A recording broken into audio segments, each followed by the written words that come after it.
We are some hippies, these are my friends. Come along with me, see how the story ends. We are some hippies, these are my friends. Come along with me, see how the story ends. What's up, hippies? What's going on, guys? We have got, man, I tell you what, when I say we're stoked for you, Chris, I was kind of downplaying it before we were on the air, but Dylon and I are stoked to have you on, buddy.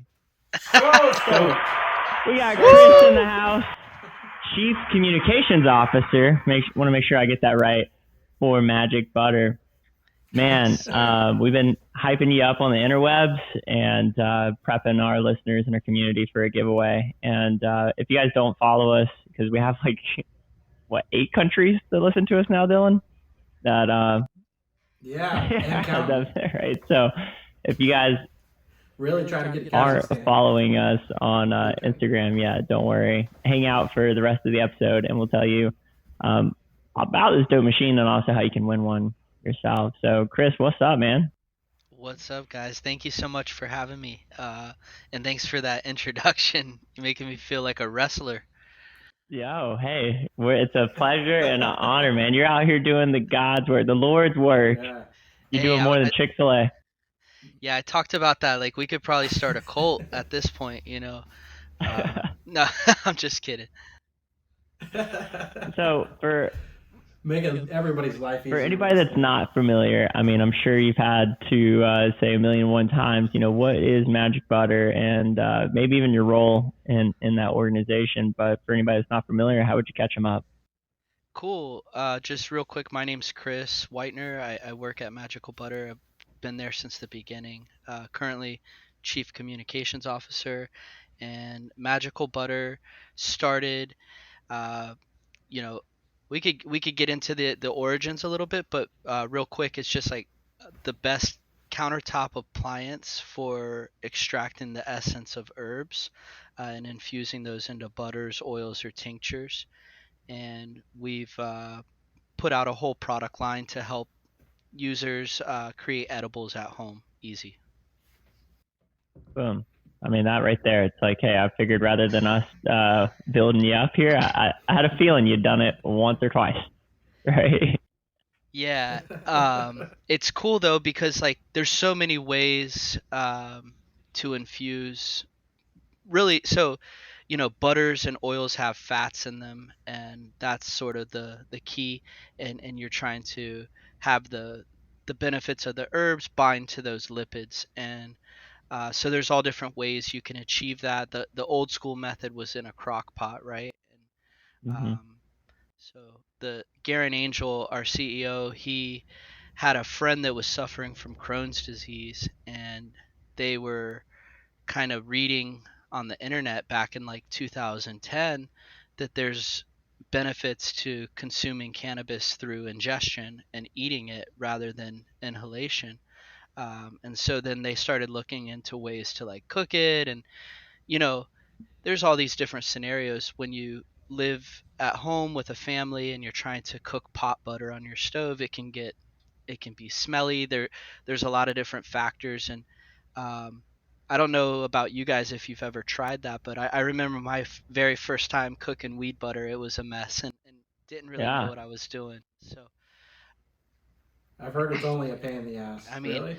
you can get it down, and it's not that hard, honestly. But at that point, Garen was having trouble creating pot butter, and was like, "Look, if I'm having trouble with this, other people must be struggling with this," and saw an opportunity to create something that would make that process a lot easier. Mm-hmm. I'd say that was a slam dunk, home run. Fucking knocked that bitch out of the park. Because, yeah, we were doing it literally last week or 2 weeks ago in the house. And you're right. I mean, it does. It takes out the whole countertop, you know. You're, like, worried about messing up. That's the other thing. It's like, even if it's a clean operation, you want to make sure that you did the best with what you got, right? You don't want to have to rerun that. Yeah. So I think there's a lot of variables in there that you guys really do an amazing job of kind of mitigating, right? So how long have you been a part of that organization now? Since 2013. Started originally, I met the company out in Seattle at the High Times Cannabis Cup, and we hung out with Slightly Stupid and uh, got on stage with Redman. It was dope. We it was a hit, and when I came back to Florida, had the opportunity. The company's based here out of Port Richey, Florida, and so I had a feeling that I would be able to sell these machines pretty easily to a lot of my friends and people in my community. I was bartending at the time at a nudist resort, so it was real Is it the one in natural. North Tampa? Is that where you're bartending at? Yeah, Caliente. Yeah, bro. I did some Cutco appointments in Yeah. that community. Oh, nice, nice. I used Yeah, to, used to sell knives, and there was a couple wieners I got to check out up there. You know what I'm saying? yeah. You got to see a few dicks to see some tits. That's kind of the uh, but yeah, I was selling the machine. I was making alcohol infusions like pomegranate vodka and watermelon rum and just really you could mix any fruit and spirit. I made apple pie whiskey and sort of just showcasing this device and selling it to the guests really easily. They're a pretty open-minded community, and from there just like kind of got on board with the team and started working full time. It's been an amazing journey. So in the beginning, was it kind of? Sorry, Dylan, I didn't mean to like just dominate this. I just got so many questions. Keep going. I got mine. It'll come up later. In the beginning, you just kind of saw like, hey man, I could make some bucks selling this, or were you just like passionate about the machine, just want to throw the word out there? Like, what was the model? Was it kind of like direct sales or? Yeah, a little bit of both. At first I got the machine myself and I started believing in it, and I never, I was in my mid 20s. I wasn't cooking a lot, but then once I got the machine, I felt inspired to start like creating these cool infused recipes like a weed pizza, or like, hey, come over, I'm making fajitas, making all kinds of pot recipes with my friends. And then I did have a passion for it, but not I didn't really fully feel that until I was really doing it. And once I started hearing the stories and finding out the people that the machine was really helping, that's when I truly found that passion and realized how important it was to so many people to like there. I don't know, like, I don't know you guys very well, but I'm sure you guys have had people who suffer from different things in their life, and to hear the story that they were able to find relief by consuming some herbs is like, it's always good to hear that stuff. And yeah, just being able to provide that and then educate people on that a little bit is where I kind of found more. It became a lot more than uh, so like I felt kind of, I always consumed cannabis my whole life almost since I was like 15 or something, 14. And I once I realized how many people actually need it for different debilitating illnesses and stuff, I started to feel kind of guilty, like, yo, why was I doing this whole time? Like, um I'm like a healthy person. I'm not like suffering that much. I didn't need it. I really enjoy it. It makes me happy and stuff. And then so I expressed that one time to a doctor at a cannabis conference, patients at a time, and I was like, wow, to hear all these stories and stuff, I feel like maybe and she's like, no, it's not like that. Like, for you as a doctor to hear that you've used cannabis for so many years successfully without having real issues, and you continue to use this, it's got to be providing a benefit. And you know maybe if you don't know that you have something specifically wrong with you,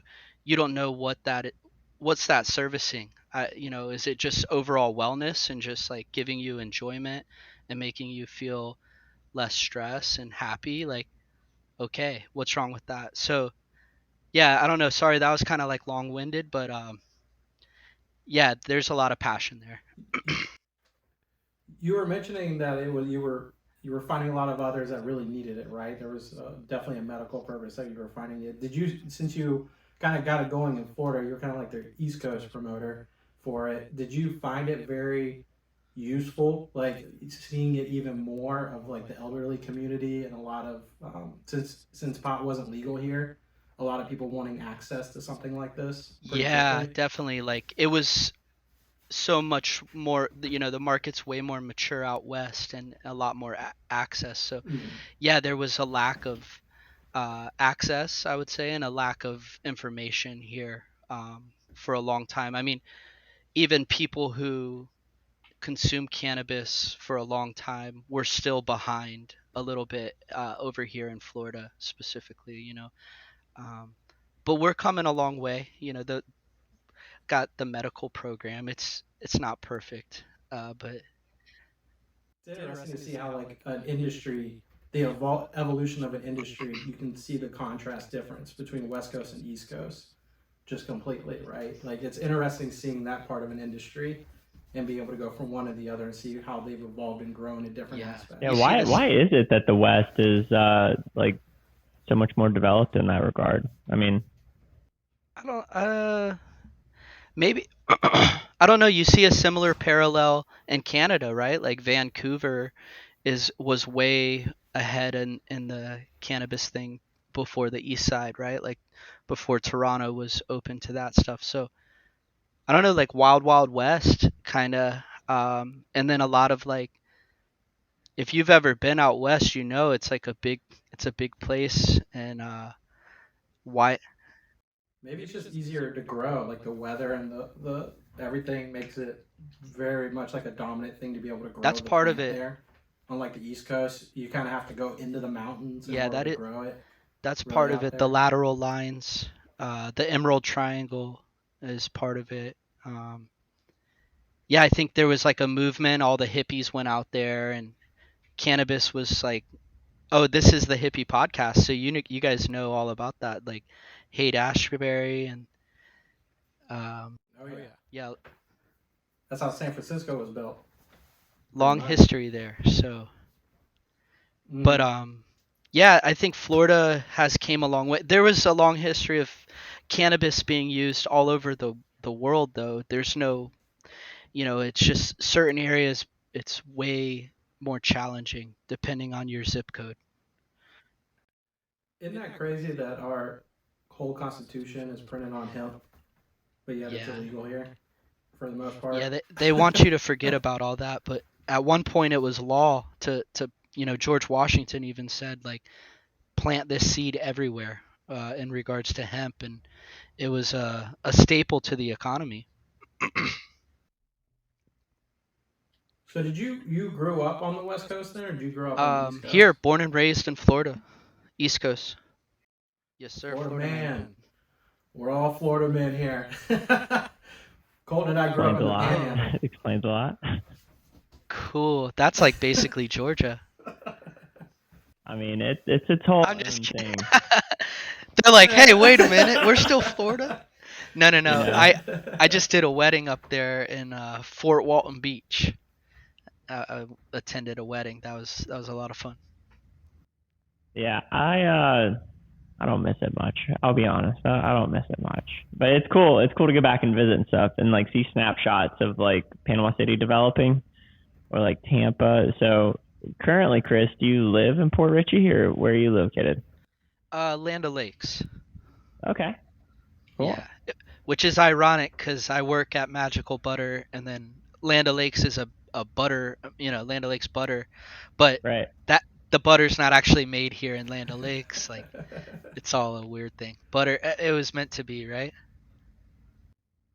So what are some of the things that I mean, you're doing enough of these interviews or putting out media and stuff, so a question that came to mind, like, what is something about magical butter that you wished you were asked about more often? Um, Dang, that's a challenging question. I guess like so I guess I would why? Like maybe why magical butter, or why should someone get this machine? And so, and then my answer would be uh, because, that's why. But no, really, I think there's Wise. There's a lot of there's like, wisdom in that answer. yeah, no, honestly, there's a lot of benefit to consuming herbs through ingestion and then also topical.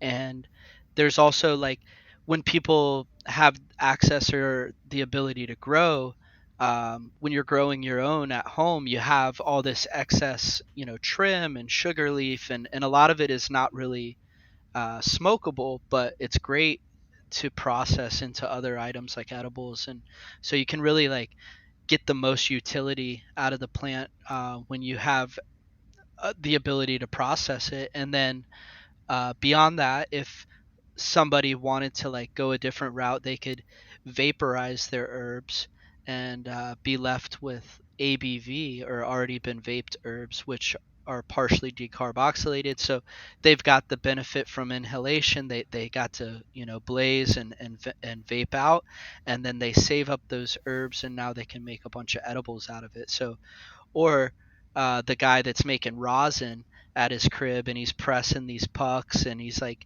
getting all this juicy concentrate from that, but then all this like flattened herb. You're like, what am I going to do with that, right? I mean, you can chop it up and try to smoke it maybe, but it's partially activated, it still has oil, and why not throw that into your butter machine now and turn that into some edibles? So really like making the most of the plant, and having the tool and the ability to open up access to that is oh, so yeah, why like, yeah, I'd want someone to ask me that so I could open up that big long-winded response basically. Well, like I love that you led with, earlier we were talking about kind of your genesis and how you got started with the company, and just like the respect for, we talk about it quite often on this podcast, the difference between like recreational and medicinal use of any kind of substance, right? And that cannabis has such a deep medicinal role in the world. Yeah. So there's actually no difference. That was all like a big ploy, right? There's no difference in the recreational or medicinal use because it's all adult use. And yeah, there is differences, right? Like someone with that debilitating illness who really depends on it, that's truly medicinal. But the person who's consuming for recreation is still consuming for medicinal reasons. It's just not as serious. But like I think it's all adult use. And Well, at the end of the day, that's what it boils down to. Can you imagine getting a fucking a note from your doctor to drink alcohol? No, it's like, come on, like that's what the lever that they have to pull for people to go, oh, it's medicinal. Okay, no, that makes sense. All right, and then once they see like, okay, it's totally safe, no one's questioning the recreational, because you're right. At the end of the day, you're a fucking adult. No one's gonna go drink bleach. You don't have to lock that shit up. It's like, hey, you understand the way the world works. So it's yeah. I At don't at know. at one point, you did have to get a medicinal prescription to alcohol during Prohibition. They What had what was doctor. there? Who was the president? Dylan, did we talk about this? Who was the public figure that did? It was it was Winston Churchill. He had to make a trip to the U.S. for something during the war.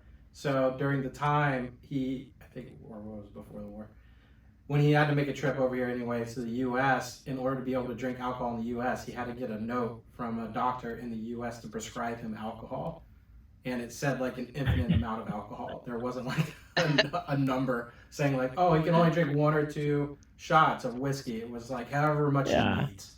That's how much he has to drink. But yeah, it's crazy. I was talking to my friend in Australia, and they have to get like a very specific prescription written to get what they want. Like if they wanted to buy Girl Scout cookies or a certain strain, their doctor would have to write that prescription as like this many grams for this strain, Girl Scout cookies, or real specific. So that's going like that's Wow, definitely that means down it the narcotic route. That's treating it like a Percocet or something, you know? forces the doctors though to study the strands. I mean, like it almost comes down to where the drug companies are sending the doctor samples to show what it's like or whatever. And then Imagine. weed companies are sending different like strands. Like we need you All to test these out. all the Salesperson's weed coming up. in Australia is coming in from Canada. They're Is it? Yeah, it's Canada's exporting a lot of cannabis to Europe and Australia, which is crazy that they're wasting. That other countries will pay to import that when you can grow it everywhere, anywhere. Yeah. There's no limit.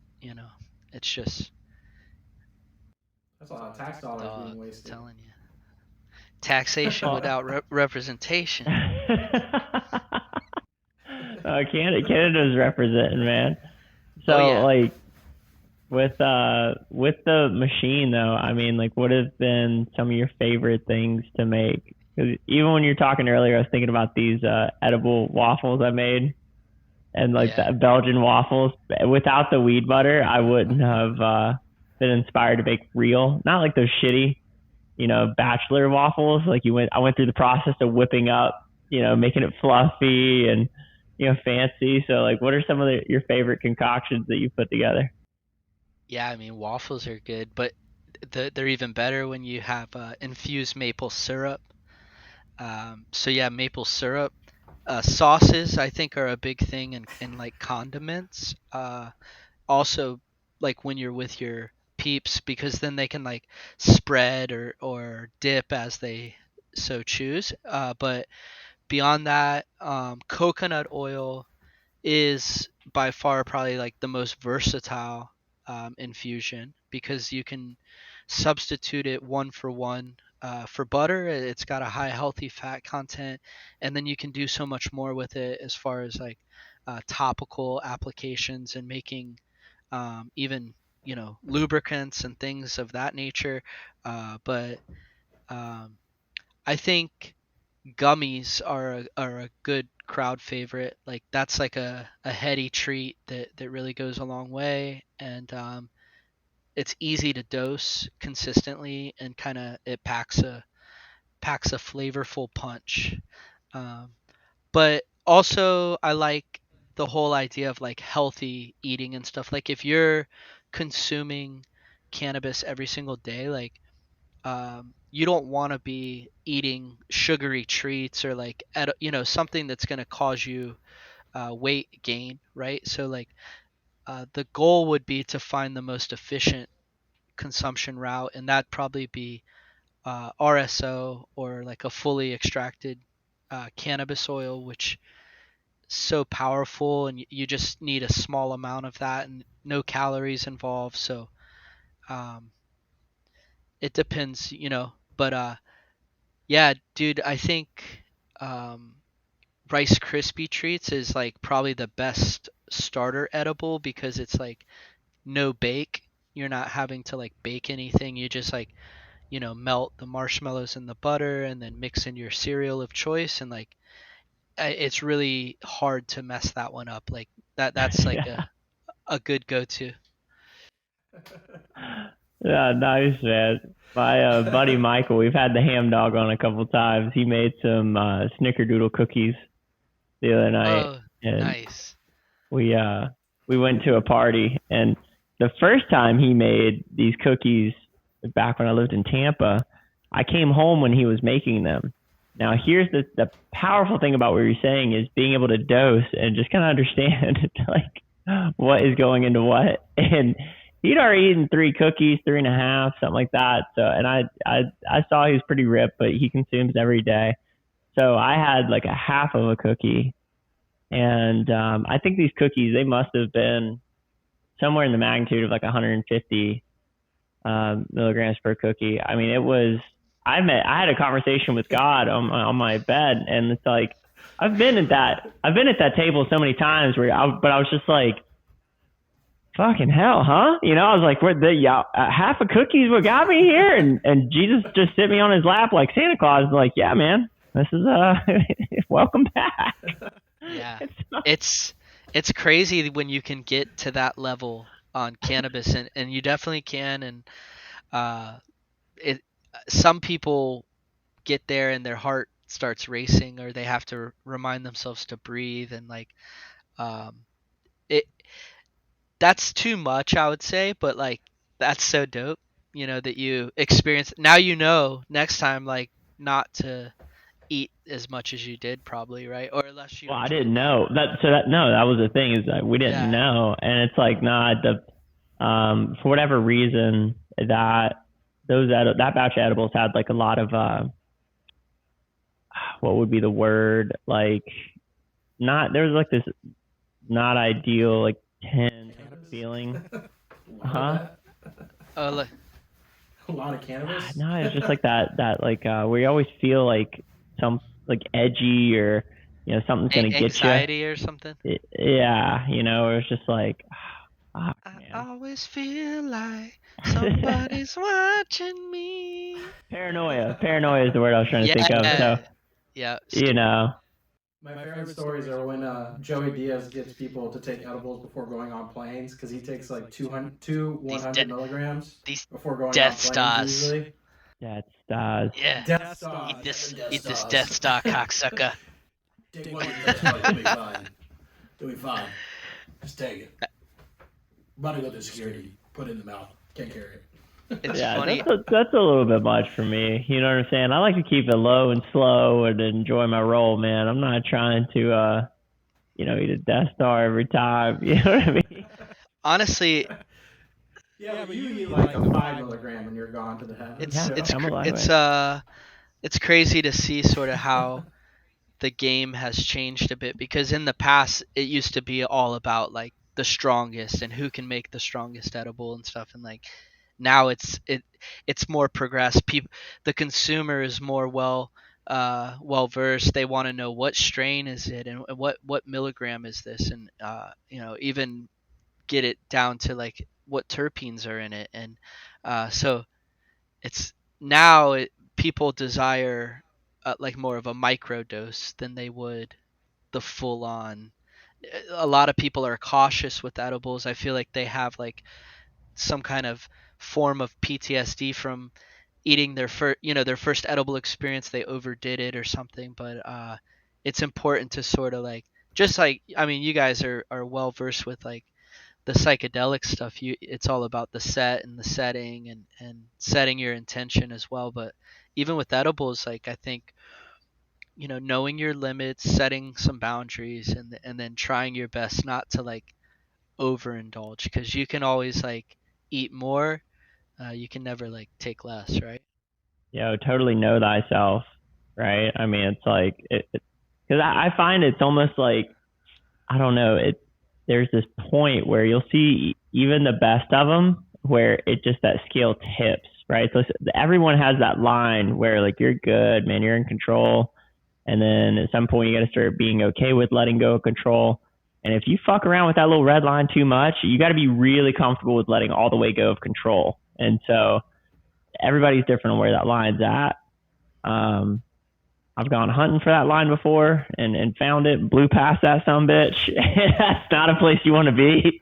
So, I mean, it comes with the territory. But do you find that with magical butter that, I mean, it's just much easier to regulate like the dosage so that it can be a bit more of a predictable experience?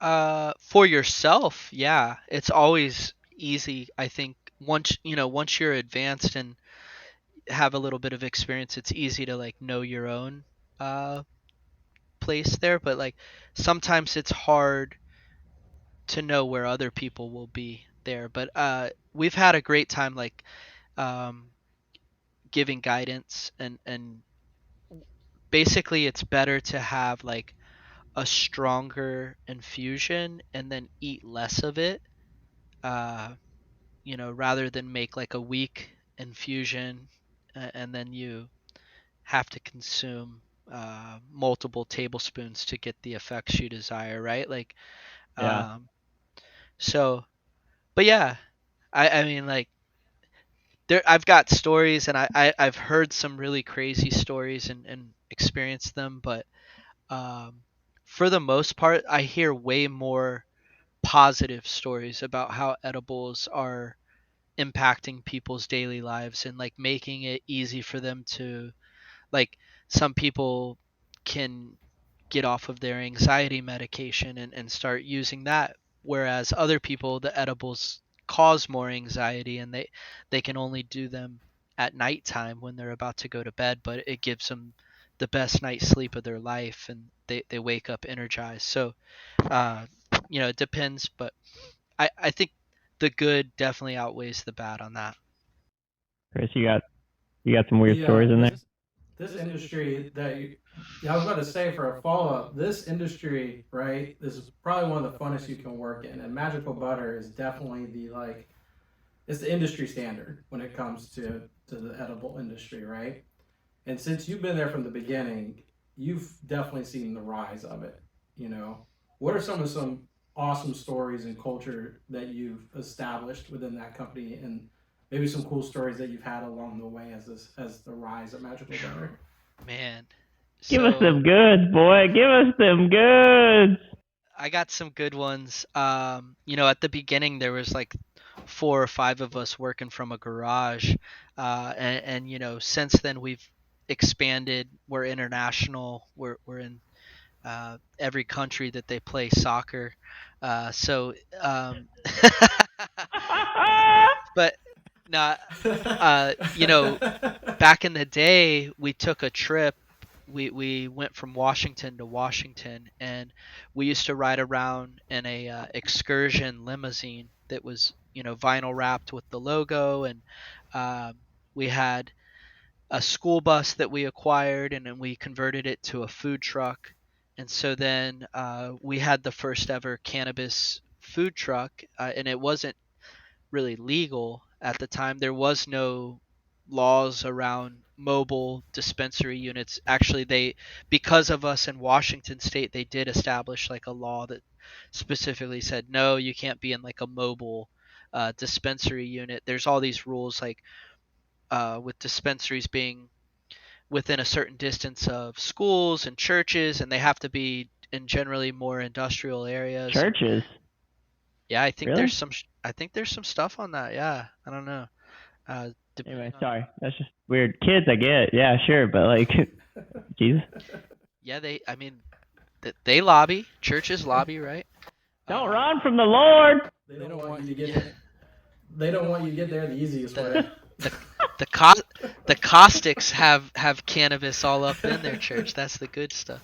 But hey, we drove all the way across the country, and it was for a good cause, and bringing awareness for like veterans with PTSD, and we stopped in Santa Monica, Las Vegas, Denver. We went to the Salt Flats on Utah City. We drove the limo across the Salt Flats and went paragliding. Uh, but ended up in Chicago. We were in Michael Jordan's kitchen making infused pierogies at the Intercontinental Hotel to entertain some investors, and we did a full infused buffet there, and then ended up in D.C. During the Obama administration, and we uh, marched on Veterans Day to the White House and dumped like thousands of pill bottles on the White House's lawn with like hundreds of veterans, and all the pill bottles had the names of veterans that had committed suicide, and we were bringing awareness to like the number they say is 22 a day. There's 22 veterans a day that kill themselves because of like prescription pills, and like um, finding out that more veterans are dying when they come home because of the pharmaceuticals that they're given than are actually lost at war was a really crazy thing to learn, and traveling with the vets and finding out you know, how much cannabis is helping these guys kind of find some kind of peace. And yeah, so that was dope, dude. Like we did that twice. We drove across the country 2 years in a row, and that was really cool. Wow, what an experience that Yeah, must have and been. then trade shows were a big part of the industry at the beginning, and there was like almost a trade show every month. So we started doing these like Top Chef cannabis competitions at the High Times shows, and we started that in California and San Bernardino, and it was like I guess there was like 8 chefs, and we put them in like a tournament style and battling head to head, and each chef would advance to the next round until you get down to the last 2 chefs, and we crown like the top chef, and um, that competition evolved over time, but basically we would have a whole pantry stocked with different food and stuff, and spices and general things you would need. We would have the base infusions already prepared that were made in the magical butter machines, and then we would have like a mystery basket that would have specific ingredients, and each chef would have to incorporate those weird uh, quirky ingredients. And a panel of celebrity judges like uh, Little Debbie, the rapper. She was like a judge one time, and the DJ from Slipknot was a judge. It was just crazy.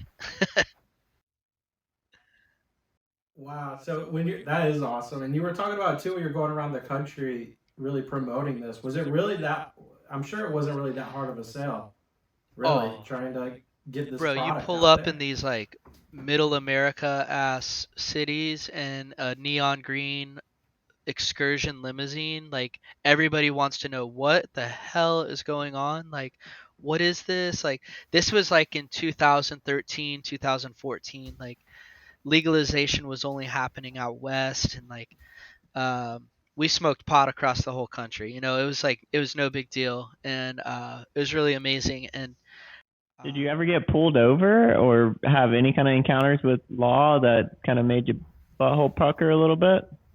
yeah, we were like in the desert in New Mexico, and we pulled over to piss, and a deputy in a pickup truck pulled up, and then he was like, "What is this?" Like, oh my god, he wasn't like upset. He was just like living in a small ass town and just saw a neon green limo and is like, "What in the hell is this?" It was always love, man. I swear it was always love. Everywhere we went, there's no issues, and real peaceful. We got to educate a lot of people. They would come up and want to talk to us, and we were cool. We were handing out T-shirts everywhere we went, taking pictures, and mainly the whole goal was to set up these like demonstrations. So we would go show up at dispensaries and do a whole day like a cooking demonstration with chefs. And um, in Chicago, we got to go on the WGN news, with one of their anchors on their morning show, and um, we made grilled cheese. You talk about grilled cheese. We made infused grilled cheese and tomato soup on WGN Chicago. That's like the biggest news station in Chicago, so that was dope. Wait, so you made edibles on Yeah, the yeah. newscast? We like loosely talked about herbs, and we said what we do and what we did, but like it was Did y'all reach out to that set that up, or did they reach out to you and were like, "Oh yeah, you we should come reached on out to here"? them. Yeah, yeah. The That's the awesome. news is hungry for stories. They don't always like positive stories anymore, but they used to. They used to thrive on that positive vibe. It's still out there. You just gotta That hunt neon for green it, limousine right? coming Yeah, through. yeah. No, I'm just kidding. I'm being cynical. My bad. My Hey, bad. Dylan. No, you're good. You're good. Dylan, what if we got I don't know, like a psychedelic rap limousine and traveled around the nation giving out the Lord squares? 100% we should do that. Just a big old QR code on the side, and it just goes directly to No, yeah, wherever we want it that's the way, to bro. be. That's the way. If you're trying to get attention, like you can vinyl wrap pretty much anything and make a statement. We back in the day, bro, I mean, I'll put it out there. We used to rent cars. We'd show up in cities and we'd have the vinyl stickers already made in our suitcase, and we'd pop up at a show in a major city, rent like the best suburban or whatever we could, and vinyl wrap our logo all over it, and then drive it around town for the week and rip the stickers off and return it. And we even did that with a Ferrari in California. So there's the And sky's the the people limit. you're renting from were none the wiser, like when you returned it. Hell nah, bro. We're peeling stickers off a Ferrari at a gas station and then using the fucking squeegee to clean the bumper of this like $250,000 car or something like that's The owners of those rental companies are like the Leonardo DiCaprio meme where he's like it's pointing probably like a at the screen, salvage like, wait title a or minute. something anyways, right? Right. Yeah. That's a good point. That's fair enough. So My I bad. mean, it sounds. So when We went Go ahead, bro. way off topic there. My bad, guys. Oh no, this is perfect. So when during that year when you were going across, like, did y'all see obviously major sales boost from that? I'm sure. Like was it from individuals or was it from companies wanting to buy and That was wholesale it out? that was part of Just the curious to goal, know. right? Like visiting B2B, but it was more about getting the name out, and then uh, the amount of content you can create on a trip like that is amazing. It was interesting because we did that, and then later on, I watched this documentary on that magazine. I think it's called Big Brother magazine or whatever, the Mhm. skateboard magazine, and Yeah. they used to take trips across the country and accumulate all that content, and that would make up the content they used in the magazine for the for the year. But um, yeah, like we would, dude, it was all good. Like it, we did sell more machines, but probably you don't really feel the impact of a trip like that until a little bit later. Yeah, it's probably not immediate, but um, It was the word of mouth that just started growing from there yeah, after like that. dude, you give out enough t-shirts and have enough people follow you on social media and you're going to grow. And people are, if they want to rock Hmm. the shirt and they want to talk about that, like people like talking about cool shit, and like eating edibles is pretty cool. And a lot of people don't know enough about it, and when you do, you can kind of You become mentioned that thought leader in your circle or your tribe. You'll be that heady dude at the party with a plate of brownies, passing them out, and all the shorties want to talk to you. You know what I'm saying? Right? oh, how's that person? You mentioned you were going. Y'all have gone international now. Have y'all run into any hot water since doing that? Um, no, but I could tell you some stories.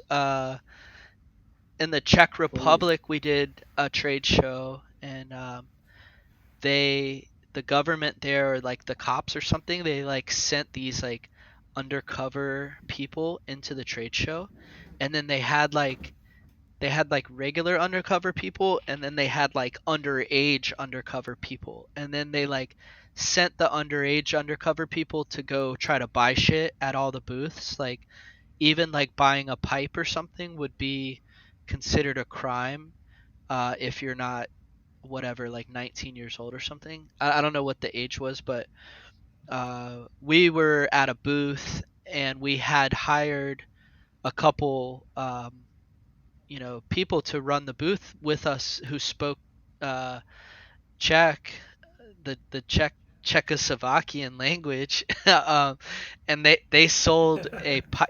We shared a booth with another brand. They sold a pipe, and the cops came, and they're all like freaking out. It was crazy. Like it was like some Gestapo type shit. Really? You're like, just eat this. Nah, You'll be fine. no, there was we were consuming weed at that show, but you had to do it in like a private little tent. So that was really interesting.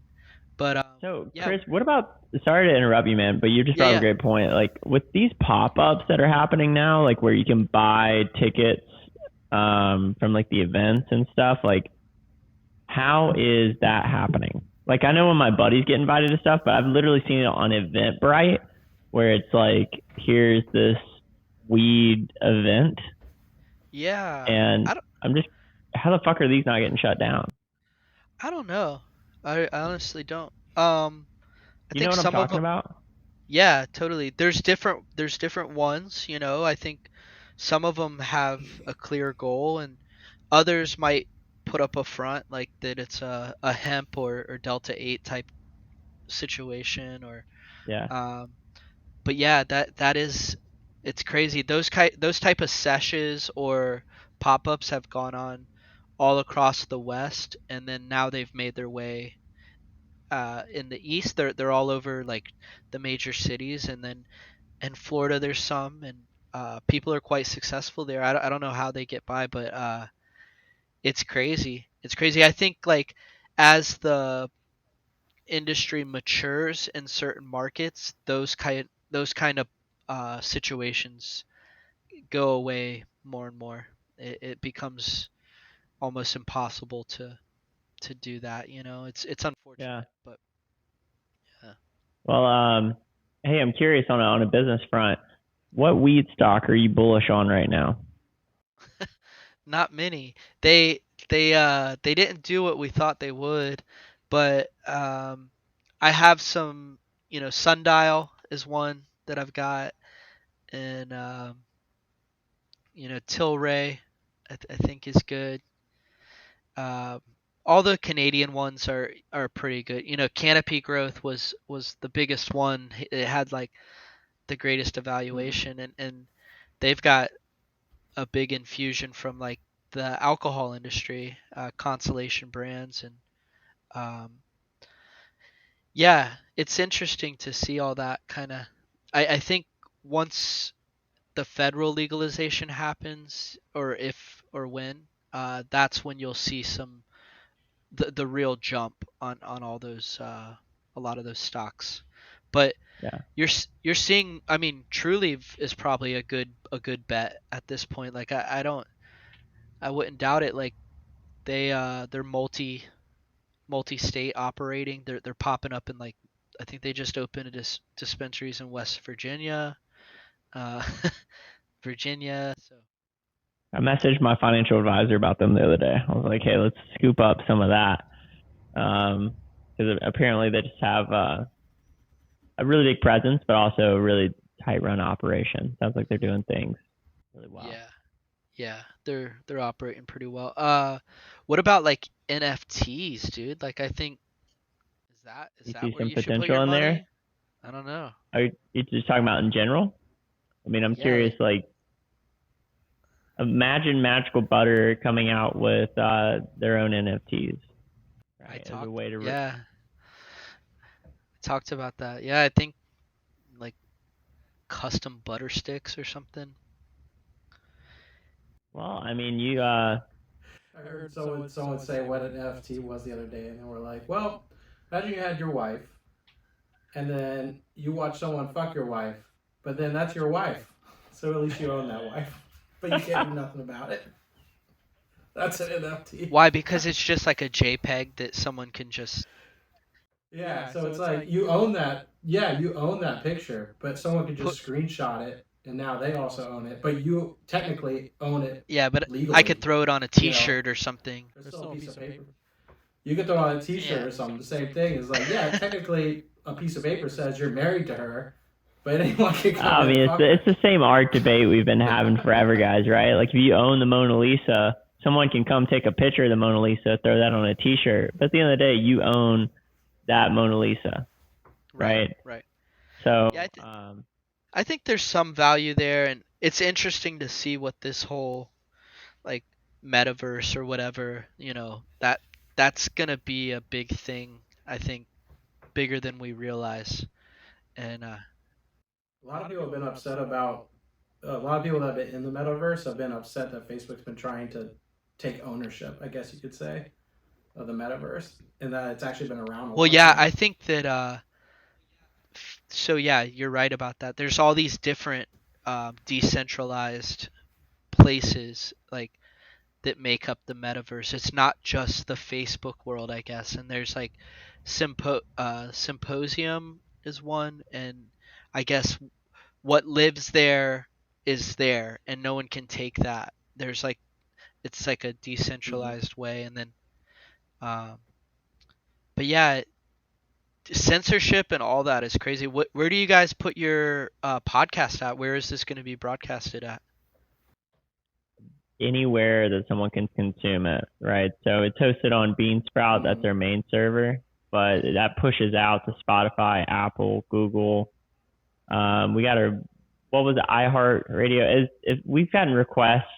I'm like, I heart. We put it on yeah, I'm YouTube. like wherever Yo, you guys want it. wouldn't that be sick if there was like aliens listening to you? Yeah, What pickle would my you pickle. That's that shit I like to hear. That's like my ultimate goal is to have an alien come up to me like, "Can I get your autograph? what would Can I they like what would take your you email?" let's all say something right now if we could to the aliens. What's up, Lindsay Lohan? Show yourself.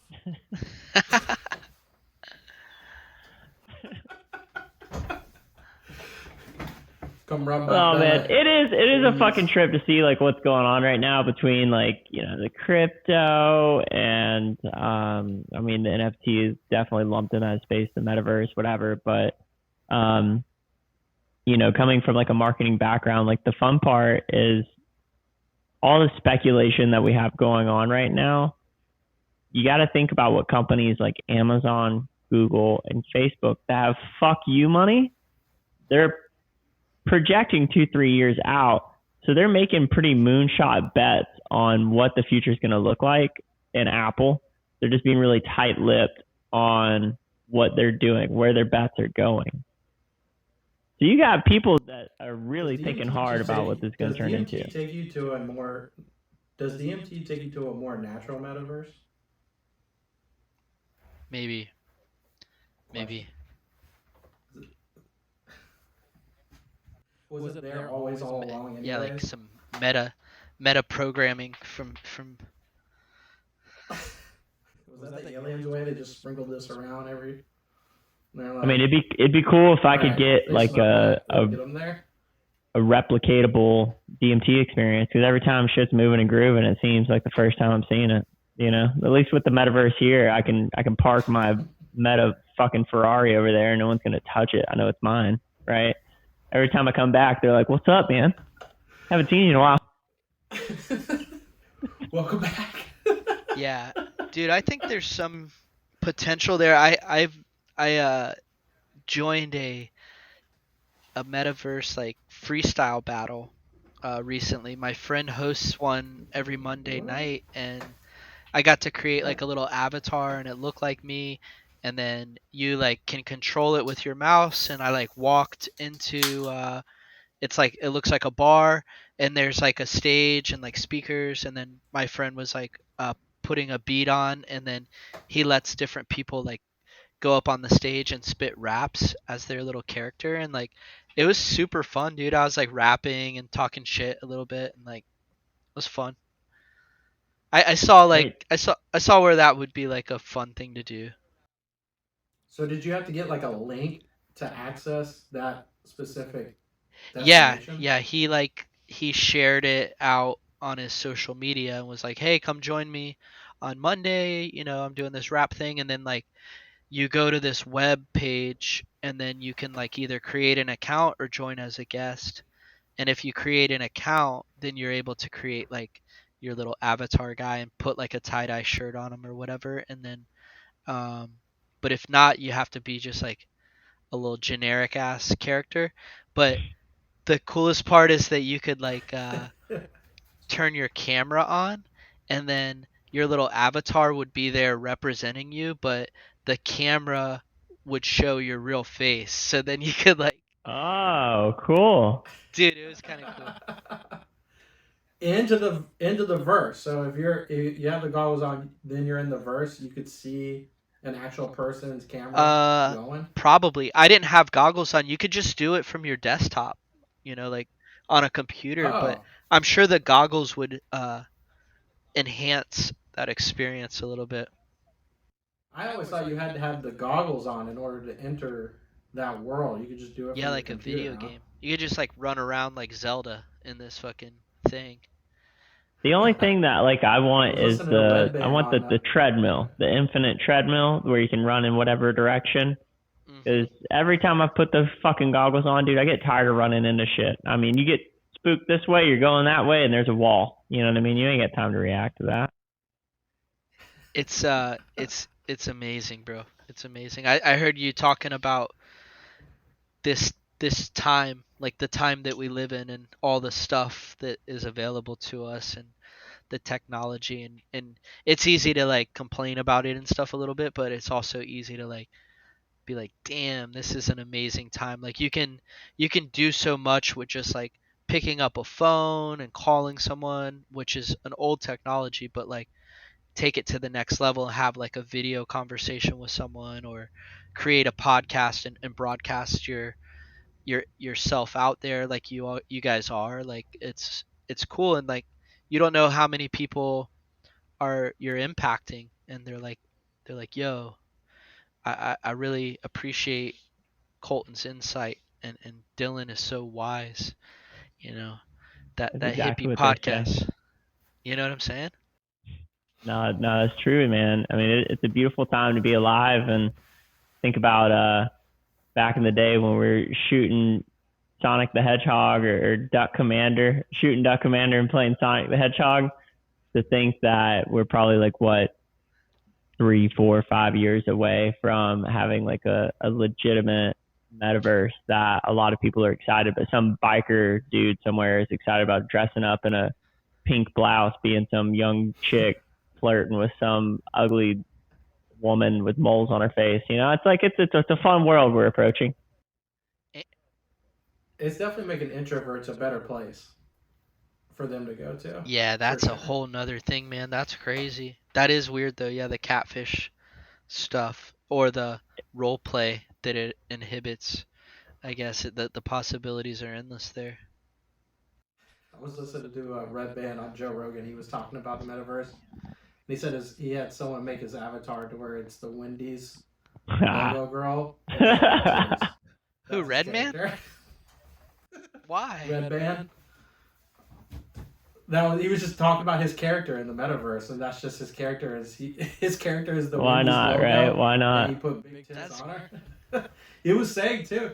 That was a good point he made too. Is like the money that's probably going to be made pretty quickly in the metaverse is those that are good at creating Yeah, avatars, the the programming in order to do digital that. the digital wizards. Because like I don't know. I've never been into it. You probably made yours through whatever website, tools that they had, but then to get them custom made, for him to get the Wendy's logo plus the big tits on it, I'm sure that's a very customizable thing you have to go Yeah. somewhere Have you to make heard the happen. the podcast with Beeple, Joe Rogan and Beeple? Yes, He that was he awesome. kind of Loved shared that some of one. that. Like there's Yeah, those same type of marketplaces for 3D printed things. You can pretty much like buy these like plans for anything and print them out, but then there's also like that digital marketplace where you can buy like cool gear or big tits for your Wendy's character. Yeah. yeah. It's because you just download it to whatever you want, right? So then if it's like, oh, I want an alligator. All right, cool. Download the program for the alligator, and then it just starts printing Yeah, whatever I want. dude. Hmm. Well, Could you imagine whatever you wanted at that point, being able to print whatever you want? That's why, yeah, I can't wait to have one of those things. I'm just gonna start downloading whatever I want, printing it, and giving them out. But imagine being able to download and print an edible. It won't ever happen, of course, It but that'd be pretty probably you cool. will never know, happen. dude. I Yeah, was they're gonna like say you never know.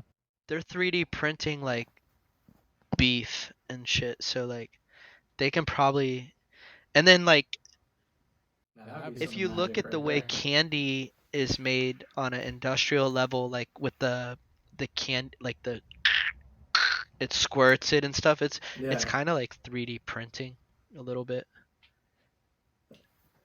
that's a good point. It's its own little version of it. Jizz of mayonnaise. Have you guys seen that TikTok? That's it. Jizz of mayonnaise. Do you guys like mayonnaise or aioli? Ooh, get into a space now. Let's open that can. I'm gonna go mayo, bro. We had a whole flag we made for Bonnaroo that what it just said, it had ketchup on one side shooting out ketchup out its ass towards mayonnaise, and mayonnaise bottle shooting out mayonnaise out its ass toward the other way, and it had ass on one and titties on the other. That was Weird. our Bonnaroo flag. That's like the way we like to keep it. Ketchup and mayo mix though we is like to like do it. choice. Like that's way It better. is good. But we actually made it. We made it a deep thing of like making it a preference of either. I like both. You had to pick a side. It was mayonnaise 2020 or I don't remember. Stand up to ketchup. That was the slogan for mayo. Stand up to ketchup. There was nothing you could ram with ketchup. It was just better. Oh yeah, I mean for sure. And then every now and then you get some weirdo that comes from the left and it's like, yeah, mustard's better than both. And you're like, shut the fuck up, dude. Yeah, like, fuck what? that What did your mom do to you? You can walk away right now. Hey, walk away. Go to the back of the video and walk. Y'all are probably pissing off some mustard lovers right now. Good. We don't want you as a fucking community. Get out. My brother loves mustard, and I love my brother, but I don't love mustard. You know what I'm saying? I'm actually a mustard fan, but when it comes down between those two, 100%. 100%, dude. Let's be reasonable people and understand our options in life. Mustard doesn't have to be number one. And then someone comes in. There's always like that weird kid in the group. You're like, you can come in. All right. It's like ranch. Someone's like, ranch. Yeah, dude. Right. You're going to sit down and eat chicken nuggets and you're going to tell me you got ketchup, mayonnaise, barbecue sauce, ranch, mustard. You're going to go for fucking mustard? That's what you're going to dip your nuggies in? Mustard? I don't know. Honey mustard and nuggets. All that good. All those sauces can be infused in the magical butter machine. Dude, what a plug. What a plug. Right there. That's where it is. Yeah, you could even do God bless the we did the Szechuan. Szechuan sauce off of the Rick and Morty. Mm-hmm. Remember that? Oh yeah? Yeah. You gotta get the Szechuan sauce, right? We made some of that in the machine. You guys watch Rick and Morty or what's up? Dude, what are you we coming to me sideways right now? Of course. Dude, don't look at me like I got two crows on my shoulder. No, dude, that show is really it's really deep. Yeah, no, I love honestly how deep that show can be for the surface level bullshit. You know what I mean? It's perfect brain rot. It's amazing. Dude, you could literally watch it and just skip through everything, but then you can sometimes just be like, all right, I'm gonna focus and see what they find, what we can find in here, and then you could be like, what the fuck? Just like Midnight Gospel, man. That stuff would. Deep. Midnight You Gospel. watch that, Chris? I think I have. Is that it's like there's like Black Jesus or something or? No, it's on Netflix. If you haven't seen it. Oh, I have. It's got yeah. Duncan Trussell's. I honestly didn't actually like it, and I used to. I think I need to give it another chance. But it felt weird. Maybe you don't. Maybe you don't. Give it a thumbs down and keep walking. It was like a conversation happening, and then they like animated it afterwards or something. Yeah, that's exactly what they did. So he runs a podcast, and then he takes some of his podcast episodes, specific ones, and then animates it, and then they add, they get the person to come back and record a couple other things out on top of it. But that's exactly what they did. Like I was trying to follow the little character, but then I'm listening to this like off-color narration. It's fucked up. It's fucked up. It's all over the place. That's the whole point. There's two different things going on in the show. There's the conversation, and then I there's the know. animation. And the whole point is trying to One or the follow other. Yeah. one of them. Mhm. That's I don't know if going that's on. for me. No, I feel you on that, dude. I feel you on that. No, but Yeah, at least the animation in Rick and Morty follows along with what it. about What's going on? Xavier Renegade Angel? Did you guys ever watch that? Can't say that I did. Uh, No, dude, I don't think those I who did. know, and maybe that's who wins the butter machine. But no, I'm just kidding. Like Hey, by the way, that is like a solid segue into it. How are we gonna do the giveaway with the butter machine? that's a great question. I'm glad you asked. I think maybe we where do you guys gonna share this on Instagram or something, or like do a little clip? Pornhub? Oh damn, What? I No, should have. yeah. No, I'm just kidding. Generally we Yeah, the we would stats say for it. like tag 3 friends or something, and then Yeah. maybe maybe you make them do a comment or something for something Hmm. like, hey, what would you make with if you had this butter machine, and whoever says the coolest recipe that Or doesn't have condiment. mustard, yeah, that I was doesn't gonna say, have or mustard, the condiment that they would pick, and anyone that says mustard, we're not gonna tell them; they're just automatically out. out. Nah, Like, And also, someone throws in maple winner, syrup. Winner. dude, God damn no it. dude. doubt. No, you gotta always get maple syrup and not maple flavored syrup. You feel me? Right, right, Yeah. right. Oh, the real Big difference. cannabis stuff.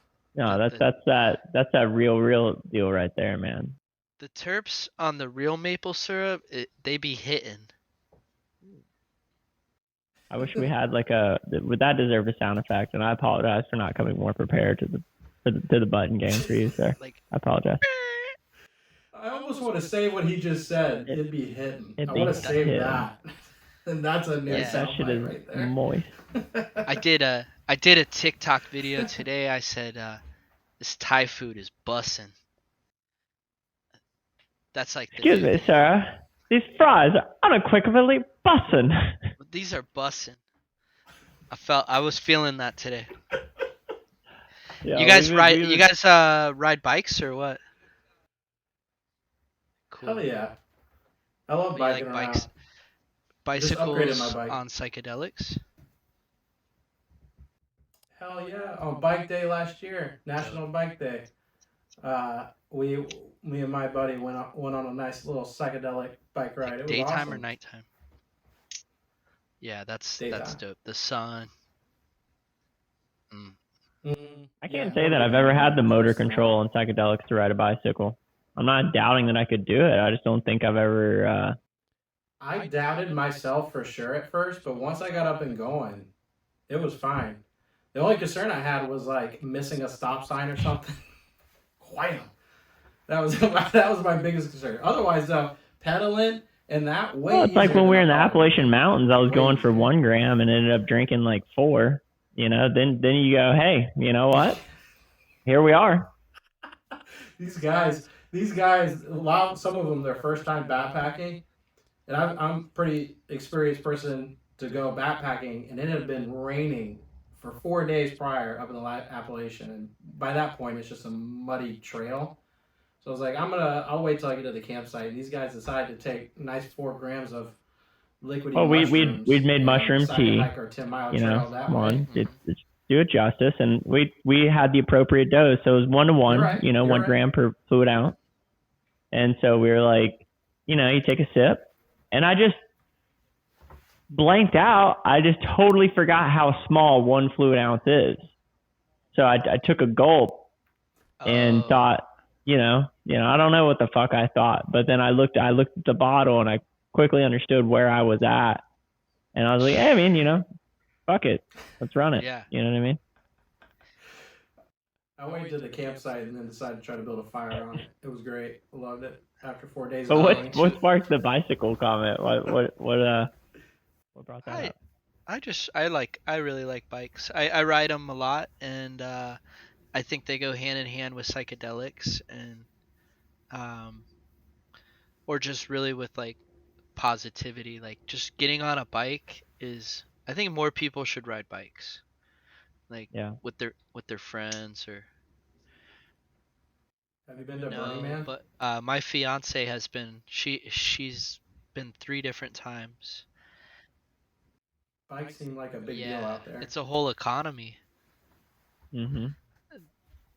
Yeah, The like bike world I out there? guess a lot of like people fly into town and then they just go cop like $100 bike off, from Walmart or something, and then like, or they have like this little like secondhand bike store as you enter the playa, and you can buy like all the used bikes from the year before, because like even though there's like a lot of people that just like ditch their bikes out there, and then Yeah, there's like I mean, just fucking lose them. I mean, have you seen the light show? Like, when we go, we're gonna get the little Apple AirTags and put them on all our things.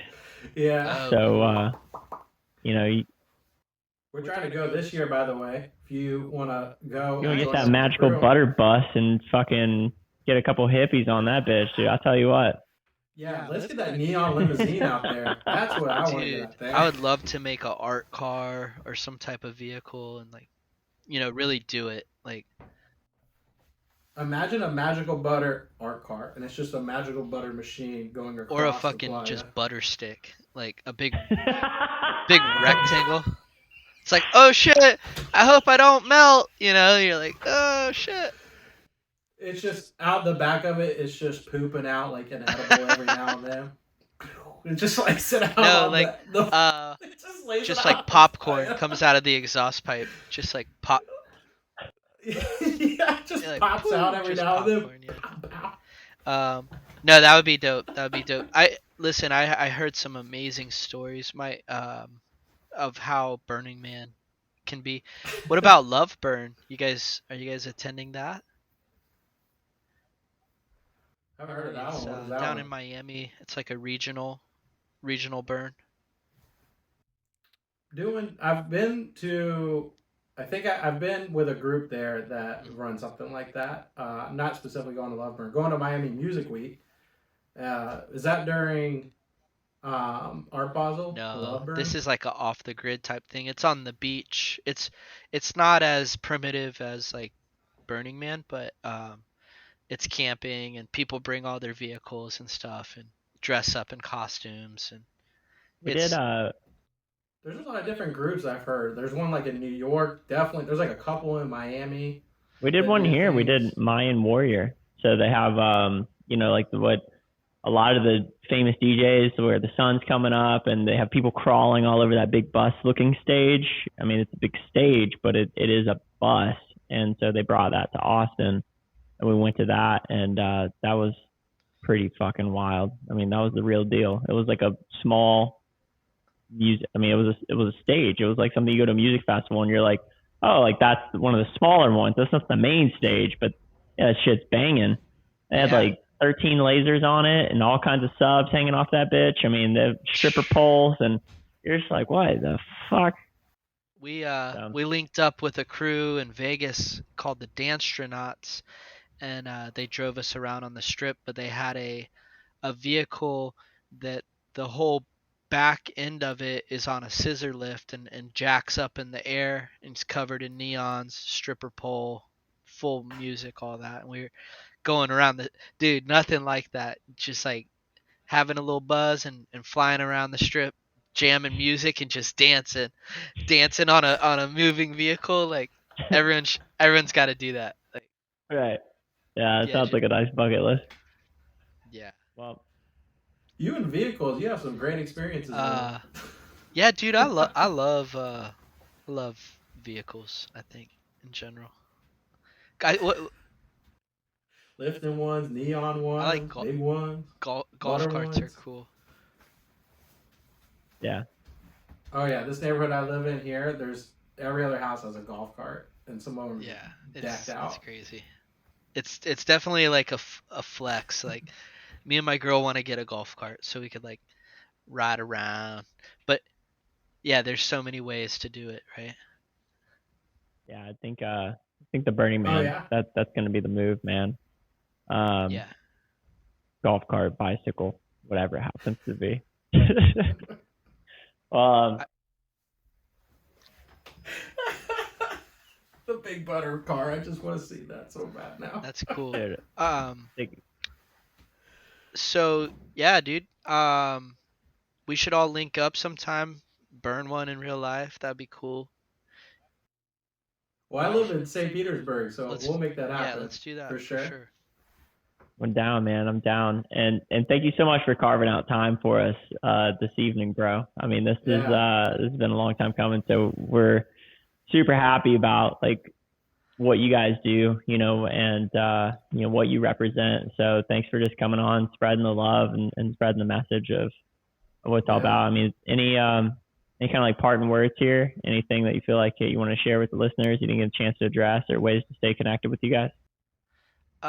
Yeah, definitely like hit us up, follow us on Instagram and all that stuff, Facebook, magical butter.